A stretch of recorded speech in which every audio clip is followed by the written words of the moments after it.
Muchas gracias por acompañarnos, bienvenidos. Al mirar un poco el inicio de la semana y el desarrollo de los temas que podrían vincular el escenario del país, todo lo aterrizamos en un tema llamado economía. Hoy tuvimos la ventaja de tener las primeras vacunas anunciadas por el gobierno para el COVID, que llegaron hoy al país. Se entregó el resumen de la situación económica del país del año 2020. Hemos hablado también y hemos analizado el tema de una posible reforma tributaria. Y todo concluye que definitivamente hoy tenemos que hablar de economía. Así de que nuestros invitados de hoy van a referirse al tema económico y vamos a darle una mirada muy tranquila, muy teniendo en cuenta que además que el tema del COVID pues, ha afectado a muchos países y más en América Latina. Voy a presentar a mis invitados entonces, en primer lugar, y le damos la cordial bienvenida a una persona que ha tenido los más grandes reconocimientos, porque así ha sido con varios de los colegas y amigos a los que he hablado. Me decían, tienes que invitar al doctor Carlos Sepúlveda, decano de la Facultad de Economía de la Universidad del Rosario. Doctor, muchas gracias por acompañarnos. Julio, un placer estar acá, mil gracias por la invitación. Tiene muy buen reconocimiento usted, ¿no? Para que sepa, de conocimiento y de calidad y todo, como ser humano y todo. Así que bienvenido. Como siempre, muy amigo de esta casa, Jorge Hernán Peláez, quien escribe también una columna económica en La República, ¿cierto, Jorge Hernán? Así es, Julio, gracias por la invitación y qué bueno estar aquí en el primer programa de la temporada 2021 de Hablemos Claro. Hay muchos temas, como usted lo decía, comenzando, y la idea es que nuestros televidentes hoy entiendan un poco más qué es lo que está pasando a nivel económico en el país. Y vamos a hablar de economía. Y vienen muchos cambios, el además. Deporte, la economía, el deporte, lo después otro día. Sí. Gran amigo, gran colega, gran periodista, un hombre que se ha desempeñado en todos los, incluido el económico. Por eso también quise invitarlo en esta ocasión. Juan Carlos Osa, bienvenido y muchas gracias. Julio, muchas gracias. Usted sabe que estoy para eso. Además, muchos años conociéndonos claro. y además trabajando en esto de lo que usted hace énfasis, la economía. Y obviamente este es de los espacios en los que la gente puede participar, en los que la gente puede observar qué es lo que está pasando, qué es lo que nos está afectando y sobre todo en época de pandemia, qué es lo que se nos viene en este año, que nos abre de pronto la puerta de la esperanza con la llegada de las vacunas, con el inicio del ciclo de vacunación, pero también eso cómo influye en el bolsillo de todos los colombianos. Ese es un punto bien importante. Así que vamos a comenzar. Seguramente más adelante vamos a tener en conexión vía plataforma al doctor Camilo Herrera, quien es el director de Radar, y pues, nos va a hablar de un estudio bien interesante referido al mismo tema económico. Doctor Carlos, inicialmente con usted. ¿Cómo es la situación del país hoy en materia económica? ¿Cuál es la visión que usted tiene desde la academia? Y apreciamos mucho el trabajo que hace la academia en ese sentido. ¿Cómo ve al país en materia económica hoy? Pues agridulce, en primer lugar cerramos las cifras de desempeño económico con una caída del PIB de menos 6.8. Que eso fue la conocida hoy. Así es, y dentro de eso hay cosas buenas y cosas malas. Tuvimos un muy buen cuarto trimestre, relativo por ejemplo a los países de la OCDE, donde da algo de esperanza en el proceso de recuperación. Y ahí hay de todo. Hay unos sectores que están estancados y con unas caídas muy fuertes, minas y canteras, construcción con un desempeño muy difícil.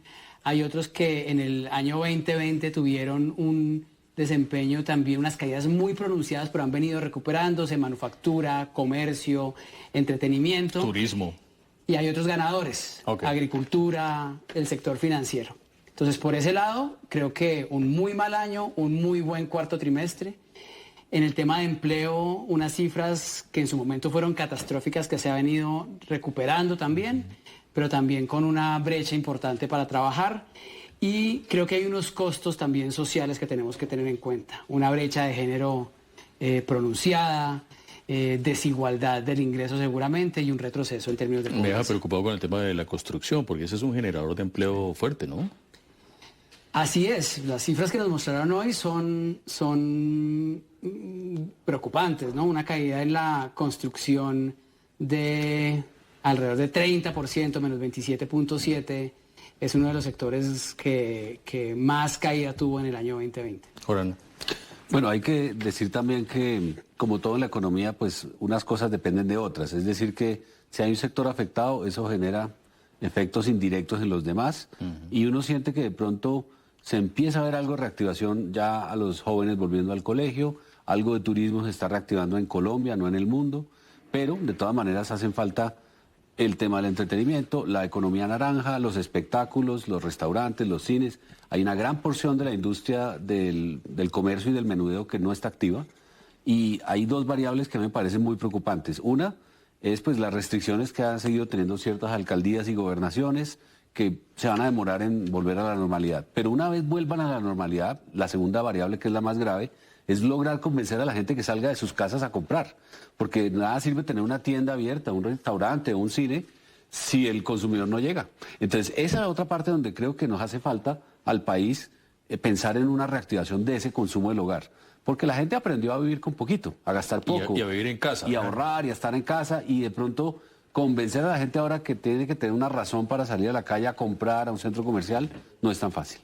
El tema mental que ahora lo vamos a ver, creo que nos ha cambiado mucho. Juan Carlos. Mire, hay una cosa que también uno alcanza a percibir y seguramente se da en cada una de nuestras casas, y es algo de lo que decía Jorge Hernán, y es el tema del miedo a salir. ¿Cómo se puede de pronto, pensando en la gente, en promover, en incentivar ese volver a la tienda, ese volver al centro comercial, ese volver de pronto a esos centros de entretenimiento que antes uno lo tenía como foco de pronto para los fines de semana, que era ir a un cine, era ir a un parque? ¿Un centro comercial? Claro, un centro comercial, así sea como decimos en las casas, hacer mercado de ojo. ¿Cuál sería esa fórmula salvadora para incentivar en un momento que es muy complicado? Puede que las vacunas ayuden en algo y que de pronto la luz de esperanza nos empiece a incentivar de que sí, y si nos vacunamos y si nos seguimos cuidando en medio de la responsabilidad, lo podemos hacer. ¿Hay alguna fórmula salvadora para eso? Yo creo que yo empezaría por lo último que usted dice. Yo creo que tenemos que todavía ser conscientes que estamos en medio de la pandemia, las vacunas apenas están llegando. Esperamos que haya una logística buena y que haya un ritmo de vacunación que nos permita pronto llegar a la normalidad, pero no deberíamos contar necesariamente con esto, sobre todo en el año 2021. Así que para mí la única manera es concientizar a la gente de seguir cuidándose para poder no volver a, como decía Jorge Hernán, a medidas drásticas, muchas veces extremas, de cuarentenas estrictas, porque sería catastrófico. Pero no sé si el camino también sea decir a la gente salga toda a comprar, porque estamos todavía en un escenario que tenemos que cuidarnos, ¿no? Tenemos que ser conscientes que esto fue un choque de oferta y demanda al mismo tiempo. Poco a poco vamos incentivando la reactivación de la oferta, y también lo planteaba Jorge Hernán, la demanda todavía va a ser mucho más lenta. Creo que tenemos que pues meter toda la energía en el tema de vacunación, en el camino mantener también ayudas efectivas a los hogares pobres, a los hogares vulnerables, a las empresas para mantener activo el tejido productivo y poco a poco migrar ya a una senda de crecimiento más estable. Hay una cifra que hoy es motivo de análisis. Yo no sé si pensar en el tema de preocupación o no, porque a todo el mundo lo afectó en todos los países, pero hablar de un decrecimiento del 6,8 en el 2020 para Colombia, ¿nos debe realmente preocupar o eso realmente puede ser a tono con todas las cosas de países y de eso vamos a salir de alguna manera? Esa cifra le puede uno decir, uy, históricamente no se había dado. Sí. Es un fenómeno mundial y claramente todo el mundo está en este tema. Aquí es interesante ver el comportamiento por trimestres relativo a otros países. Okay. Entonces, el segundo trimestre, que fue el peor en la historia en Colombia, caímos en 16%. Realmente cuando nos comparamos con la OCDE, estuvimos, digamos que por encima del promedio, pero debajo como países como España, México, Italia, Francia. Y paralelamente tuvimos un desempeño desastroso en términos de empleo. Acordemos que en el segundo trimestre se perdieron 5 millones de puestos de trabajo. Eso es dramático, ¿no? En el cuarto trimestre fuimos el mejor crecimiento dentro de los países de la OCDE. Entonces, por un lado, tenemos relativo a nuestra historia, una crisis enorme, pero hay algunos indicadores que nos muestran que vamos en un proceso también de recuperación. Colombia siempre fue catalogado en América Latina como el país de un poquito mejor crecimiento frente a los demás. ¿Eso se puede mantener todavía o eso ya va a pasar a la historia? Pues veníamos antes de la pandemia con un crecimiento superior a la región. Y también comparado con países de la OCDE, fuimos de los pocos que crecimos en el primer trimestre. Los pronósticos nos muestran también que es posible que seamos de los países con mejor desempeño. Pero también todo depende de las medidas que tomemos, de los acuerdos que lleguemos políticos frente a las reformas que tenemos que hacer, de la efectividad de las ayudas que logremos repartir. Eso depende también del resultado final. Es preocupante, ya le doy la palabra a Juan Carlos y a Jorge Hernán, preocupa el hecho de que estemos de pronto como en una etapa medio preelectoral y eso puede cambiarle la temperatura al país en materia económica. Seguro, yo creo que esta coyuntura ha puesto sobre la mesa nuestras debilidades y nuestras fortalezas. Colombia venía enfrentando ya unas trampas de crecimiento graves, unos problemas de productividad, unos problemas de vulnerabilidad de la clase media, y esto se acrecienta en esta crisis. Claro. Vamos a tener más pobreza, vamos a tener más desigualdad, con unas poblaciones sufriendo mucho. Reitero el tema de las mujeres. Y para encontrar soluciones tenemos que llegar a acuerdos políticos complejos frente al tema tributario, frente al tema laboral, frente al tema pensional, y para eso se requiere que todos cedamos un poco. En un contexto de coyuntura política es muy difícil que todos ya vamos a hablar de la famosa reforma tributaria, pues que ha tenido también caras buenas y caras críticas. ¿Ibas a decir algo, Jorge? Claro que sí, tenemos aquí los datos, Julio. Colombia solamente en el siglo XX ha tenido 3 años de caída del Producto Interno Bruto. 2 años seguidos en el 30 y en el 31, que fue el crash de la bolsa del 29, ahí nos caímos un 1% y un 1.6, muy poco. Y en el 99, cuando se toteó la economía y se reventó la barra cambiaria, que caímos, pero caímos 4.5. O sea, esta es la mayor caída en la historia, digamos, de los 2 siglos, pero la buena noticia, como dice aquí a mi derecha el profe, Carlos, si uno recuerda lo que decía Luis Fernando Mejía de Fedesarrollo a mitad del año pasado, él proyectaba el peor escenario con doble dígito negativo. Y el primer semestre del 2020 caímos un 15% frente al primer semestre del 2019, porque ahí empezó la cuarentena y se cerró toda la economía. Sí. Entonces, cuando usted viene de una caída del 15 a mitad de año y ahora ya no es sino del 6, que es menos de la mitad, es una muy buena noticia. Depende uno cómo lo mire. O sea, total año no nos fue tan mal, porque si Fedesarrollo pintaba el peor escenario con menos 15 o menos 20 total año, en el peor escenario si se seguía la cuarentena hasta diciembre. Eso es la peor de las noticias. Pero eso lo proyectó Fedesarrollo en el peor momento diciendo, ojo, gobierno, si sigue la cuarentena per secula securorum, en la caída de doble dígito, después nos demoramos casi que una década en recuperarnos. Afortunadamente hubo esa apertura al final, los días sin IVA y esas cosas que lograron jalonar un poquito hacia arriba y entonces la caída fue de un solo dígito. Ya vamos a hablar de ese tema de si tenemos realmente una verdadera reactivación en este año, porque ahí hay también como muchas visiones sobre eso. Ya voy a saludar a Camilo Herrera, que ya está conectado también. Juan Carlos. No, básicamente sobre el tema que decía ahora el doctor Carlos, y que es muy importante resaltar, es el hecho de afrontar la reforma, lo que se viene, lo pensional, la reforma tributaria. Pero sí hay un ambiente político en este momento de pronto, como lo pueda ver ustedes de la academia, para que el Congreso le haga una apuesta en medio de la pandemia, en medio de recuperación, a una reforma tributaria. Eso sí será posible, sí lo podremos ver, y sobre todo como la quieren, que tiene que ser estructural, no que sean pañitos de agua tibia. Pues frente al ambiente político parece que no lo hay. Yo creo que es importante igual plantear los temas de frente y discutir estos temas estructurales. Creo que la reforma tributaria no debería entrar sola, como una simple reforma tributaria para recoger más ingresos. Eso tiene que venir de la mano con propuestas sobre focalización del gasto, sobre cómo vamos a atender a las familias pobres. La canasta familiar, ¿eso es crítico ahí?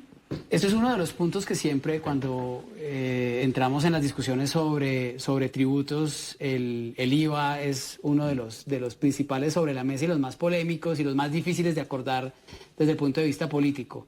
Y ahí hay mucho que mejorar en toda la estructura tributaria, ampliación de base gravable de personas naturales, eliminación de exenciones que podemos profundizar ahora. Pero creo que aquí tiene que, más que entrar a una reforma tributaria, es un paquete completo de reactivación económica, donde tenemos que buscar más ingresos, pero también tenemos que ver cómo vamos a gastar esos ingresos adicionales para ser más eficientes y mitigar los costos que hemos enfrentado en el 2020. En ese sentido, hay quienes críticos de esa reforma tributaria están hablando de primero hacer un recorte estructural para no gastar tanto, que el Estado se reduzca, no gaste tanto, para saber si esa reforma tributaria vale la pena. ¿Usted es partidario de esa reducción del Estado, de las entidades del Estado, de los tamaños de esas entidades? Yo creo que el tamaño del Estado en Colombia no es particularmente grande, eso es en primer lugar. En segundo lugar, hay unas inflexibilidades presupuestales importantes en el país que superan el 85% del presupuesto. El 85% del presupuesto se va al Sistema General de Participación, a pensiones y al pago de la deuda. Okay. Entonces, no tenemos tampoco muchísimo margen ahí. Sin embargo, hay recomendaciones técnicas de entrar a revisar la estructura del gasto y que el gasto que se cree sea mucho más eficiente. Pero no creo que tengamos que particionar esas discusiones. Primero reforma de gasto, para después tener reforma tributaria, para después tener una reforma del sistema de protección social, para después tener una reforma del mercado laboral. Creo que tenemos que buscar un paquete de reactivación integral que incluya componentes. Claramente no vamos a pasar de un muy mal equilibrio a un equilibrio perfecto. Entonces tenemos que ver es cómo logramos avanzar en cada uno de estos aspectos de manera que el paquete completo pues resulte positivo. ¿Se ha olvidado históricamente a esos otros sectores y solo se ha pensado en que es a punta de impuestos que se genera recurso para gastar? Colombia avanza poco a poco en sus reformas, algunas veces de manera rápida, otras veces de manera lenta. Yo creo que hay ciertos rezagos en discusiones que son complejas. Okay. Desde el punto de vista tributario, creo que el país escoge ir poco a poco mejorando su recaudo en lugar de repensar, por ejemplo, su estructura tributaria. Ahí lo complicado va a ser que en época preelectoral y electoral no va a ser tan fácil, ¿no es cierto? Sí, yo creo que eso se mete ese ruido en algún momento. El próximo gobierno tendrá que tomar decisiones muy claras y muy concretas. O sea, también el pensamiento del ciudadano tiene que apuntarle a quién va a escoger realmente, porque va a ser el gran reestructurador, porque el gobierno actual ha hecho un gran esfuerzo, pero no es tan fácil. Sí, pero es importante igual tener presente la urgencia. También es importante darle claridad a los mercados sobre nuestro panorama fiscal. No para este año, no para el siguiente, porque claramente la presión de la pandemia nos ha llevado a un aumento de la deuda importante y justificable, pero en el mediano plazo tenemos que tomar medidas para despejar nuestro panorama macroeconómico y no perder el grado de inversión. Quizás no es lo más urgente ahora, pero es un tema que tenemos que tener presente. Ese tema de la OCDE nos puede privilegiar o nos puede realmente agotar, porque difícilmente entramos y cuando estábamos adentro, ¿ahora qué hacemos? La OCDE es un grupo de países desarrollados que comparten buenas prácticas de política pública. Ahí no hay unos compromisos explícitos, sino hay unas recomendaciones y es un foro donde se dialoga cómo hacer mejores políticas públicas. Así que es una ganancia. Y adicionalmente, hoy les estoy contando cómo nos va respecto a esos países socios de la OCDE. Tenemos un panorama distinto donde ya nos permite una comparación permanente con ellos a distinto nivel y nos permite pensar en mejores políticas públicas. Ya voy a preguntar una cosa interesante acerca del ciudadano que nos está observando, porque hemos estado hablando también de la cultura económica grande, pero ese ciudadano de a pie que es el que recibe y sabe cómo utilizar la plática en su bolsillo no es tan fácil. Camilo Herrera, Camilo, buenas noches, gracias por acompañarnos y te saludamos de manera muy especial en el desarrollo de nuestro programa. ¿Cómo van las cosas? Afortunadamente muy bien, Julio, muchas gracias, un saludo a toda la mesa. Cuando yo le pregunto cómo van las cosas y usted dice que afortunadamente todo bien, ¿eso significa que el país también va bien según sus estudios? Digamos que hasta antes del aislamiento, históricamente yo decía que el país iba muy bien y las cosas tenían un flujo muy interesante, como bien lo decía el profesor Sepúlveda. Lentamente Colombia ha hecho los cambios y los procesos que se ha permitido para poder tener cada vez un mercado más equilibrado y más justo. Pero obviamente la pandemia nos metió en un reto gigante y como usted bien lo plantea, más allá de lo macroeconómico y estas cifras agregadas, el gasto de los hogares y el comportamiento ciudadano se ve claramente afectado ante las realidades que tuvimos que vivir en el aislamiento por la privación de la libertad, la pérdida de los empleos y las dificultades de poder conseguir fuentes de ingreso en más del 30% de los hogares en Colombia. Debo hacerles entonces esa pregunta de manera inmediata, porque ya que lo ha tocado Camilo, pues el tema comienza a subir ahí. Para el ciudadano del común, doctor Carlos, ese que nos está observando allá, ¿cómo ve uno el panorama frente a lo que está pasando en el país y va a tener esperanza de decir, voy a ver algo mejor prontamente? Decir algo mejor en economía no es tan como sofisticado, pero ese que utiliza el diario vivir de su transporte público, el colegio de su universidad, de su trabajo, ¿cómo ver ese panorama de ese ciudadano de común? Pues acabamos de pasar el peor año de la historia de nuestro país, de la historia económica. Entonces 2021 será mejor, sin lugar a duda, que el 2020. No vamos a estar al final de este año en los niveles antes de la pandemia. Pero nos va a tomar unos 2 años o un poco más, por lo menos en crecimiento económico y quizás algo más en temas de pobreza y empleo. 2021 será mejor que el 2020, pero con unos retos muy grandes en temas de pobreza, en temas de niveles de ingreso. La gente tuvo un golpe muy fuerte en el número de horas trabajadas, en los ingresos percibidos. Entonces son mucho más vulnerables. Nuestra situación es difícil. Vamos a ir recuperándonos. Ojalá lleguemos a acuerdos políticos que nos permitan generar un panorama más esperanzador. Así que les diría, por ahora, mejor que el anterior, bueno, no siendo el panorama lo noto ideal. optimista, eso está bien, lo noto optimista en ese sentido. Eso está bien, también eres optimista, Jorge Hernández. Sí, yo creo que la gente ya pasó lo peor también y creo que el proceso de vacunación, por lo menos de lo que se vio hoy, va a tener buenos elementos. Sí. Por ejemplo, y aquí tengo el nombre porque no me lo sé, pero la señora Verónica Machado se volvió famosa hoy porque es la primera mujer y la primera colombiana a recibir la vacuna el próximo miércoles. De Sincelejo, es una jefe enfermera de un hospital y el ministro de Salud de Ruiz dijo hoy que la otra ciudad que iba a empezar era Montería. Entiendo al gobierno ahí tratando de quitarle un poco el tema político a la izquierda, de que empezaron en las grandes capitales, con los ricos de Colombia. No, van a empezar por las regiones, van a empezar de pronto con la gente más afectada, que son los sector salud. Y creo yo, sin que sepa mucho detalle dentro del gobierno, pero estoy seguro que han pensado en darle prioridad o priorizar a toda la población cisben. Es decir, el colombiano, porque aquí vamos a tener unos colombianos primero que otros. Hay fases y hay como un orden. Pero en todo ese orden, en la logística, yo creería que el gobierno va a empezar a propender por empezar a vacunar a la gente más necesitada económicamente, precisamente para evitar que en 2022, en un mes como este, cuando estemos en elecciones, los políticos de oposición se cojan de eso para decir, no fueron capaces de ir a las regiones, no fueron capaces de vacunar a los pobres, le van a quitar de entrada eso para que eso no sea un tema de política. Y creo que la discusión política tiene que ser sí o sí, como lo dice el profe, la discusión de bolsillo, el debate entre los Fajardos, Gavirias, Petros y demás, y los de derecha, debe ser ese. ¿Cómo reactivar el hogar colombiano? ¿Cómo darle empleo? ¿Cómo el estudiante universitario va a generar su primer trabajo o montar su primera empresa? No más temas de paz, no más temas de esto de la vacunación, que ya debería terminar en marzo. Debería terminar en marzo. Se escoge de presidente. No, y el tema tiene que ser económico. Yo creo que la gente al final va a estar buscando ese debate. ¿Quién me va a garantizar un empleo, una pensión, la reforma que se requiera? Esos son los temas del debate del próximo. Creo que nuestro amigo Camilo tiene un estudio también desarrollado, porque Radar es muy reconocido actualmente por el desarrollo de esos estudios bien interesantes, ¿o no? Claro, sobre todo que nos dé una radiografía en este momento, arrancando este año 2021 después de las cifras del 2020, de lo que acabamos de analizar hace unos minutos, pero por lo menos que nos pueda decir en este momento ¿qué están consumiendo los colombianos en medio de la pandemia? ¿Qué dejaron de consumir? Aparte de la agüita. Claro que sí. ¿Cuáles son esas nuevas formas de consumo del colombiano promedio? Camilo.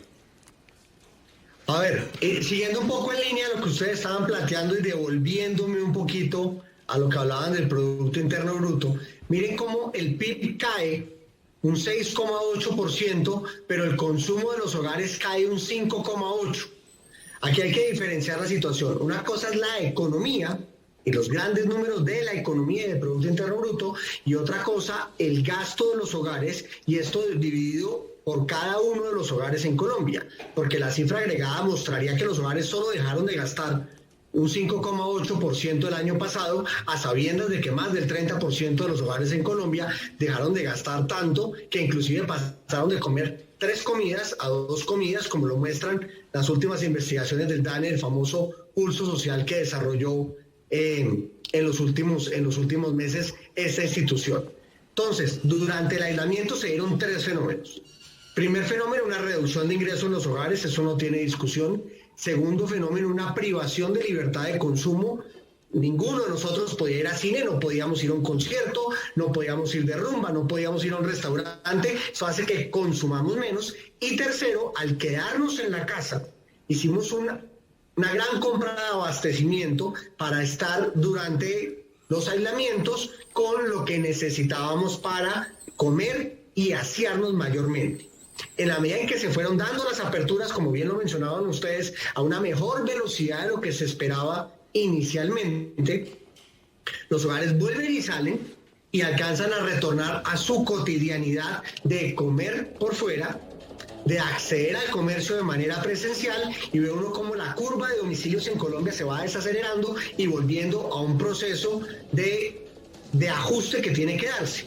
Porque una realidad que tenemos que aceptar es que no todo el mundo puede pedir domicilios todos los días, en la medida en que los domicilios tienen un costo.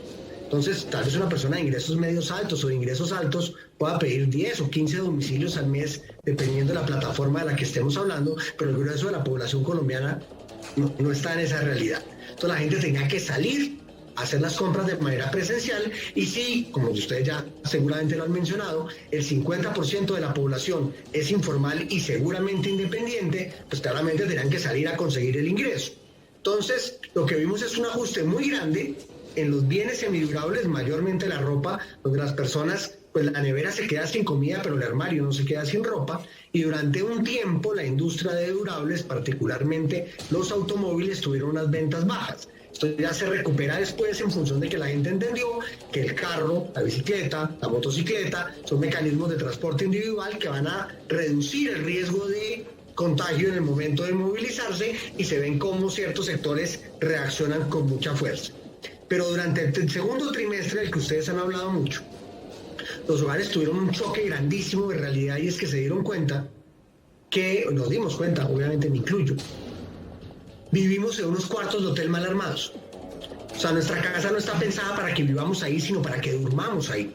Entonces hubo que transformar las salas en salones de clase, los comedores en oficinas, hubo que comprar más computadores para hacer lo que se podía de teletrabajo y lo que se podía de educación virtual, y eso transformó completamente las dinámicas al punto de que la remodelación en el gasto de los hogares creció de manera importante, con unas dinámicas muy importantes, y las cifras de ventas de computadores portátiles en abril del año pasado tuvieron crecimientos superiores al 54%, lo cual son cifras que nunca habíamos visto. O sea, lo que aprendimos en 2020 es cuál es lo mínimo de muchos mercados y lo mínimo que los hogares están dispuestos a sacrificar, y en el segundo semestre lo que aprendimos es que la gente no quiere sacrificar, porque inmediatamente salimos a comprarlo, salimos a hacerlo, a menos de que se prohibiera, como el caso de los conciertos, como el caso de los bares y de ciertas cosas que tenían restricciones muy fuertes. Bueno, ya vamos a volver con Camilo. Me están pidiendo una pausa de manera importante, hay mensajes importantes para ustedes, lo vamos a hacer, será muy breve, y vamos a retomar esta conversación en la segunda parte del segundo bloque de nuestro programa, que esta noche estamos por lo menos dándole una mirada muy superficial, pero también con algún elemento importante acerca de cómo estamos en materia económica y qué tanto futuro tenemos en ese sentido. Regresamos en segundos.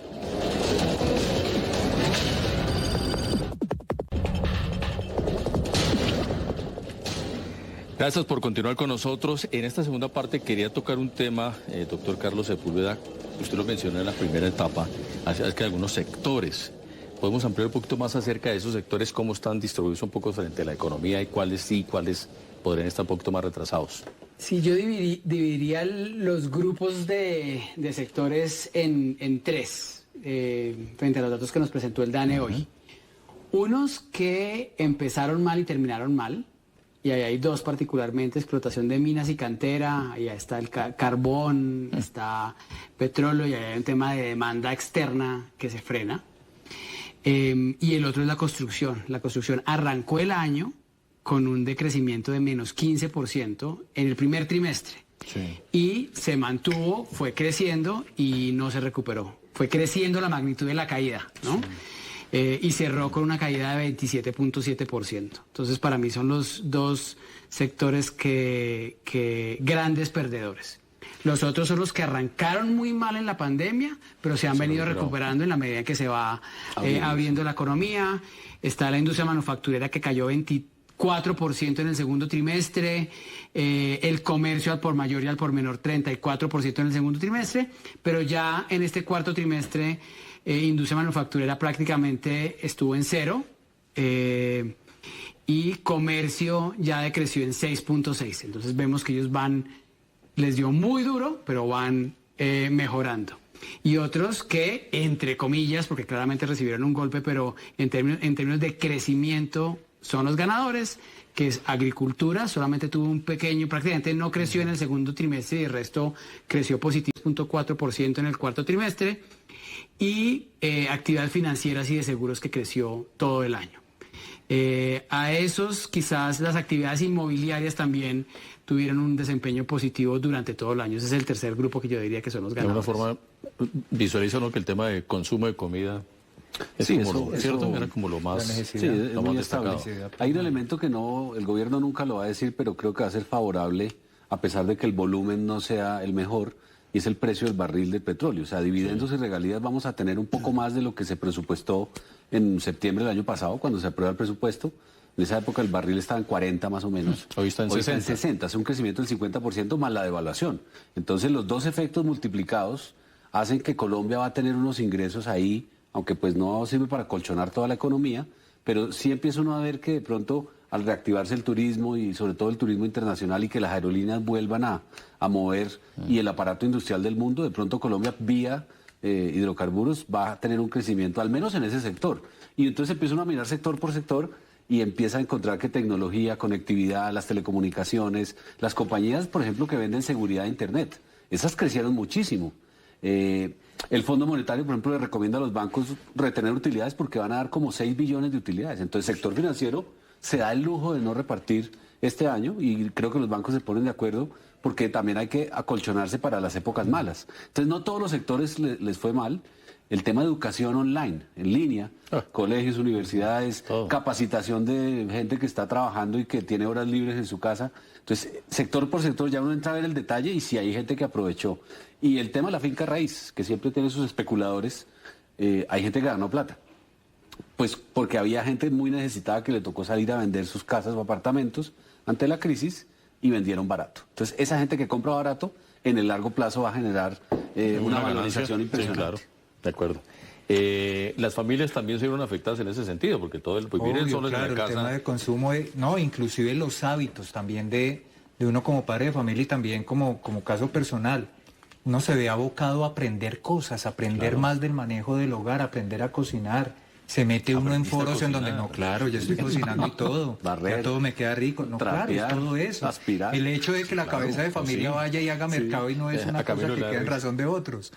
Entonces eso es importante porque también es una cuestión de hábitos lo que nos ha obligado la pandemia a cambiar y esto también afecta económicamente. Pues aprovechando la presencia del doctor Herrera, también sí le quería preguntar cómo ha sido ese relacionamiento del colombiano promedio en lo que tiene que ver en la relación con los bancos, el tema del uso de las tarjetas de crédito. Creo que eso se ha visto también afectado en tema de consumo y de gasto. Camilo. A ver, las tarjetas de crédito tuvieron una caída muy grande en abril a nivel de transacciones por debajo del 55% frente al año 2019, pero ya en noviembre y en diciembre estaban en terreno positivo, muy impulsadas por el día sin IVA, el Black Friday y todos los eventos comerciales de diciembre. Para el dato de enero ya, que los publicamos la semana pasada, se ve otra vez una caída en las tarjetas de crédito frente a enero del 2020 en función de los aislamientos en las 3 ciudades principales.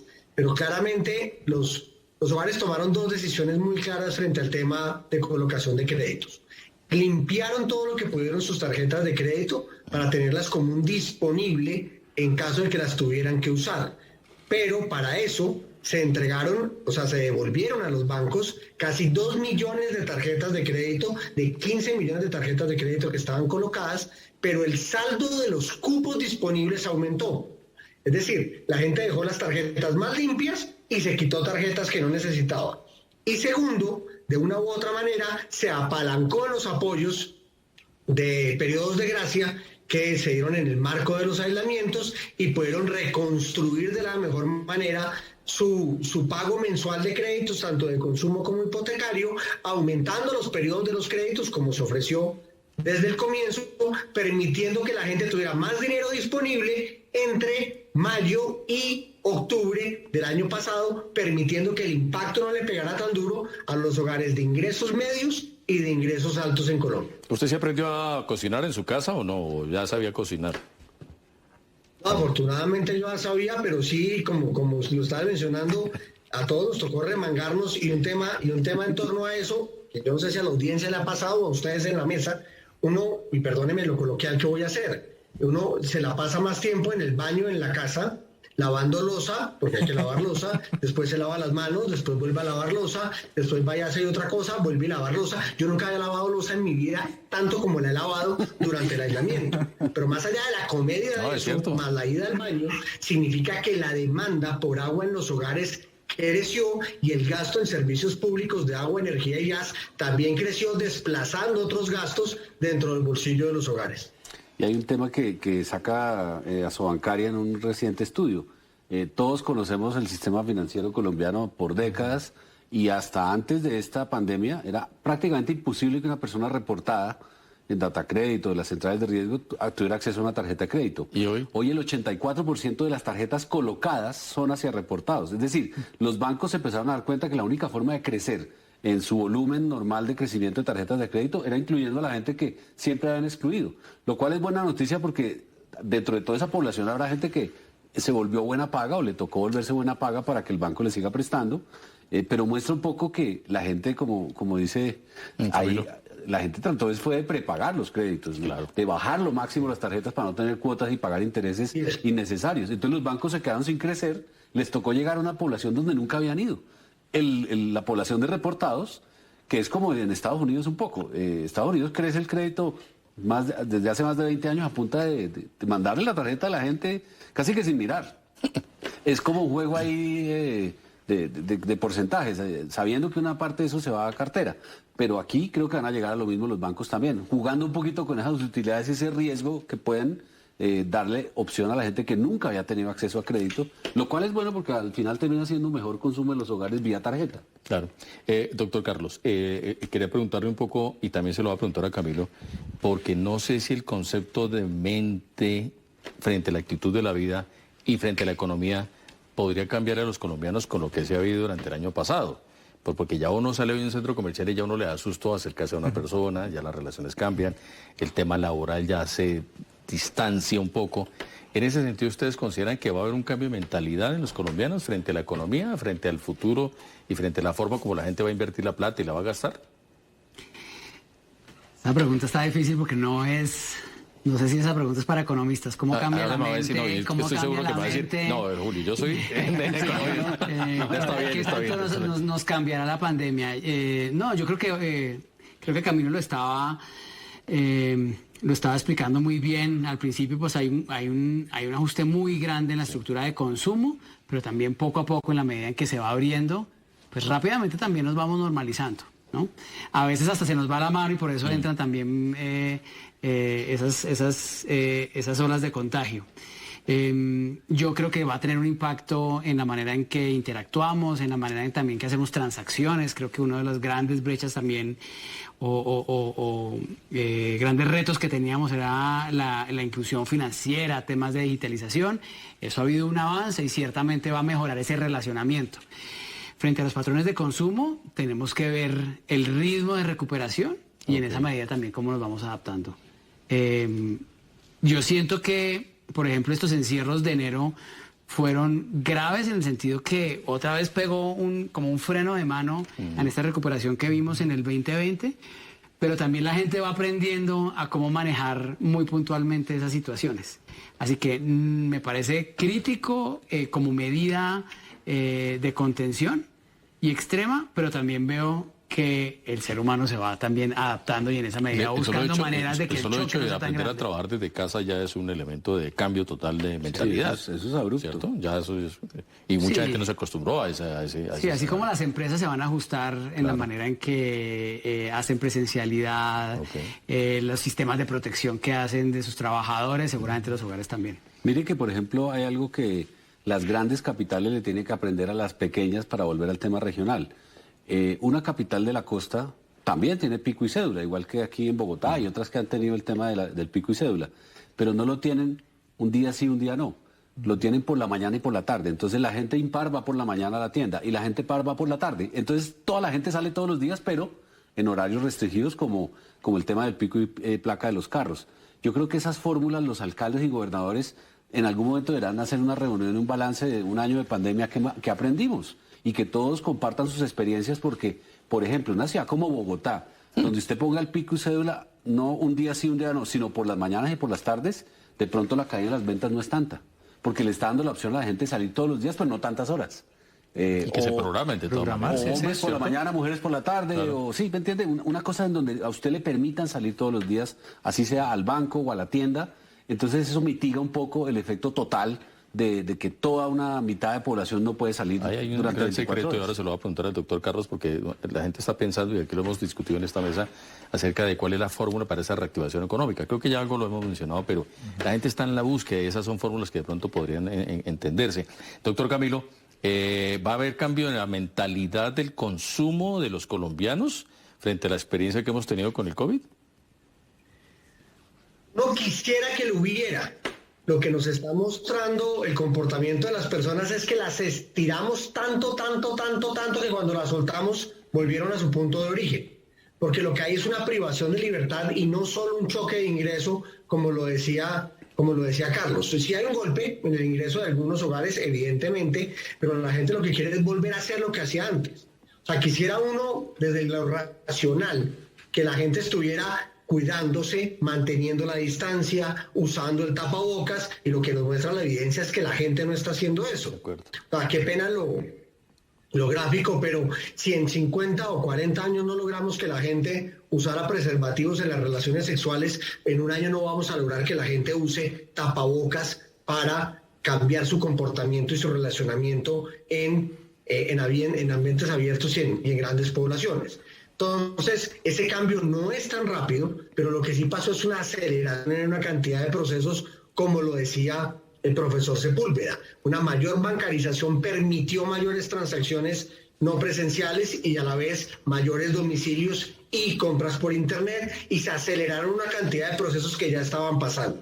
A mí la parte mental que sí me preocupa, Julio, es los más psicológicos que nos va a dejar el aislamiento, sí. Como ya lo ha planteado el doctor de Subiría varias veces, porque el tema de la soledad que le tocó a muchas personas y la pérdida del relacionamiento con la familia, con los amigos y con los compañeros del trabajo es una cosa que va a ser muy complicada en el mediano plazo.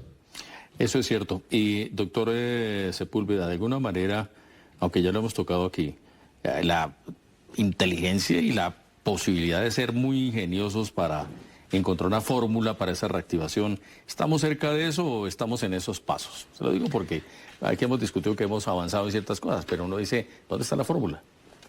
Pues estamos reactivándonos. Fórmula secreta claramente no hay, okay. Ni la tiene un gobierno nacional o un alcalde o un grupo de personas. Creo que entre todos tenemos que buscar maneras novedosas de rápidamente reactivarnos y de reactivarnos mejor. Creo que lo primero, de todos modos, hay ciertas cosas que sí son importantes para mantener ese ritmo de recuperación. Lo primero es evitar nuevos encierros, claramente. Pues, medidas extremas de ese tipo pues generan un freno y es un choque grande también en las expectativas. ¿En este momento será contraproducente más que el año pasado, el hacer un encierro riguroso?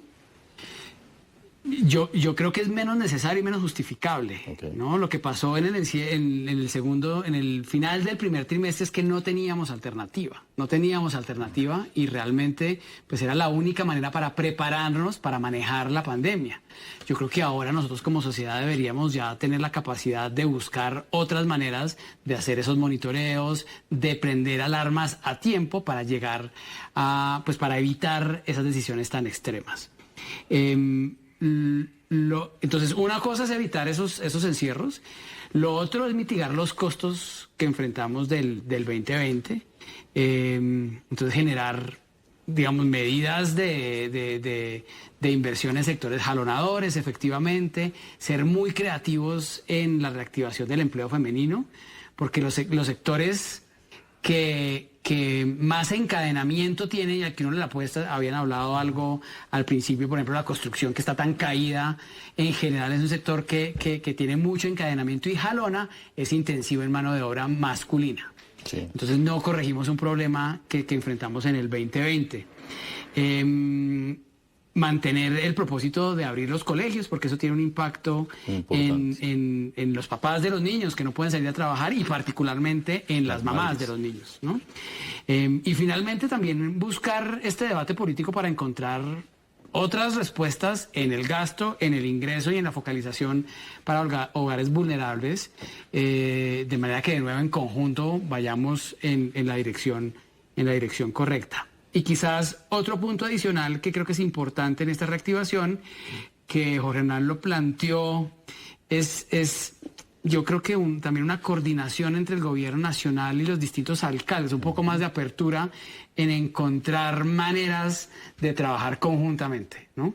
Yo creo que, por ejemplo, informaciones completamente distintas frente al manejo de la pandemia generan confusión, generan también angustia y preocupación en los hogares y en las empresas y así en sus decisiones. Entonces es importante que todos intentemos trabajar juntos y de esa manera poder también experimentar maneras de crear empleo a las personas que más se vieron afectadas. Una noticia negativa en el COVID genera un trauma en la cabeza, todo el mundo dice, esto es la locura, entonces mejor no hagamos nada. No, y es que el tema de colegios es muy importante para los que somos padres de familia porque es esa generación de jóvenes, de pronto los que están muy pequeños no se van a acordar de eso cuando grandes, pero los que están en la adolescencia o preadolescencia, es un impacto que les va a pegar, digamos que para toda la vida, porque están lejos de sus amigos y hay ciertas etapas donde los jóvenes necesitan los amigos, inclusive más que los papás.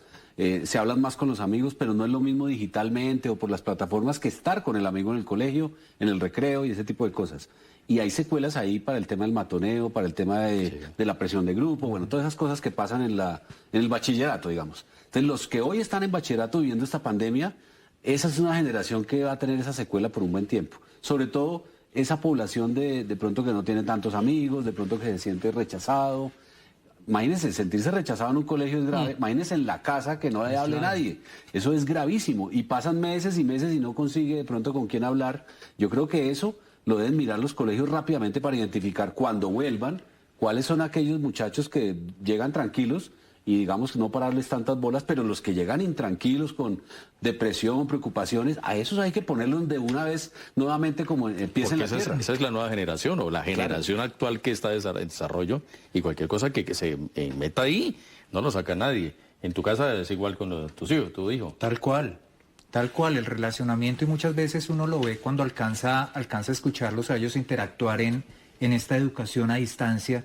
Y es muy complicado ver que son muchos los jóvenes que están participando, pero hay otros que inclusive apagan la cámara, se aíslan, no quieren participar, se van a jugar. O a dormir. Exacto, porque no tienen de pronto el control de los padres, que no tienen la oportunidad de que estén ahí en casa, de que estén supervisando, sino que permanecen solos en la casa y ellos son los que manejan el horario de esa interacción que deberían hacer con el colegio. ¿Sabe qué oí yo una vez en una clase de esas que a mí me ha tocado, por dos, que tengo 2 hijos? Uno decía, no, es que al profesor, no, es que yo no quiero salir en cámara porque me toman fotos y me hacen memes. Nosotros, compañeros, ese es el matoneo digital. Sí. Pero para una persona de 12, 13, 14 años, eso puede ser gravísimo. Claro, de acuerdo. Si no se le para bolas. Sí, y aquí hay un agravante también, y es que la manera en que se ha enfrentado eso es muy diferente, por ejemplo, en un hogar en el sector rural que en una ciudad. ¿Sí? De acuerdo.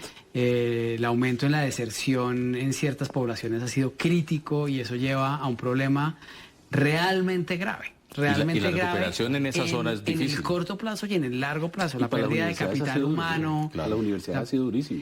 No, y la pérdida de capital humano del país en el largo plazo, eso tiene unas consecuencias tremendas. Niños que salieron del colegio y que desertaron ante esta coyuntura, es muy difícil volverlos a enganchar. Bueno, se me está acabando el tiempo, así de que les voy a dar 10 segundos, 15, para un resumen en general del tema. ¿Optimista, doctor Carlos?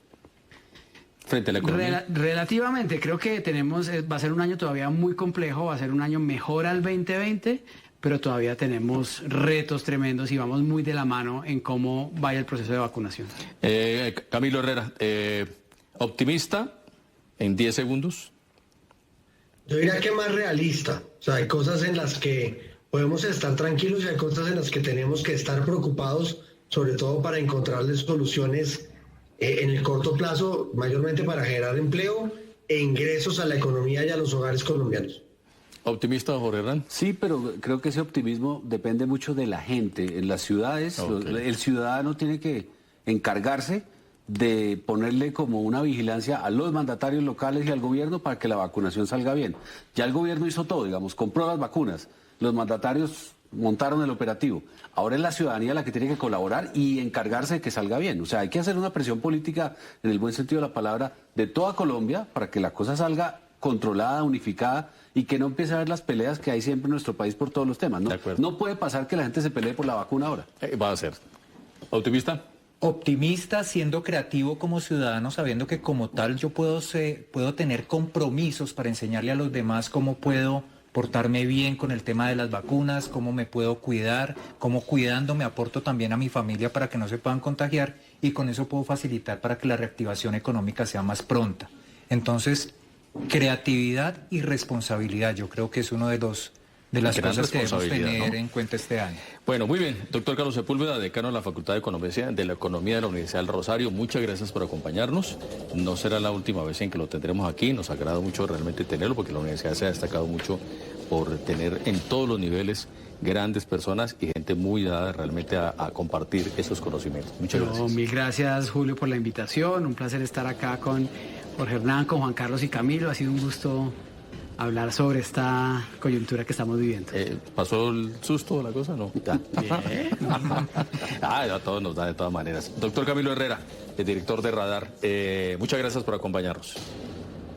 Julio, muchísimas gracias. En la medida en que podamos colaborar, aquí estamos. Claro que sí, también será de nuevo invitado. Jorge Hernán, muchas gracias. Gracias, por tu Julio, apoyo. y un gran abrazo a todos los televidentes. Juan Carlos, muchas gracias también.